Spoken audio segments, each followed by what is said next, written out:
In the annals of American crime lore, few cases have captivated the public's imagination like that of the Black Dahlia. The moniker was bestowed upon Elizabeth Short, an aspiring actress whose life was brutally cut short in January 1947. Elizabeth's bisected body was discovered in a vacant lot in Los Angeles, shockingly mutilated, with an eerie smile carved into her face. Gruesome details of her murder are chilling enough, but the mystery only deepens with the fact that her killer has never been identified. Many theories have emerged over the decades, involving a wide range of suspects from jilted lovers to shadowy figures lurking in Hollywood's underbelly. Tip-offs, confessions, and accusations have created a tangled web that has proven nearly impossible for authorities to unravel. Some theories implicate figures such as George Hodel, a physician whose son accused him many years after the fact, citing an array of possible motives and circumstantial evidence. Other speculations suggest connections to organized crime,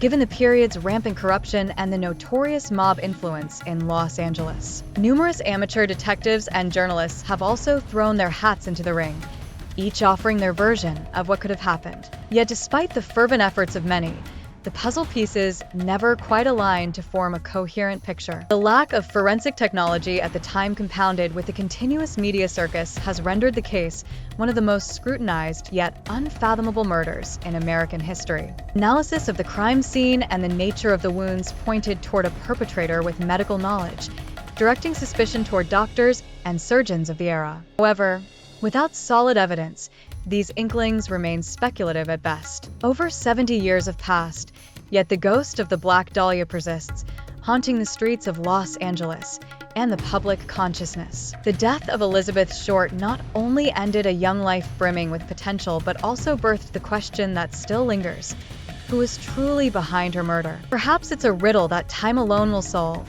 or maybe it will forever remain an enduring mystery, echoing through the annals of unsolved crime.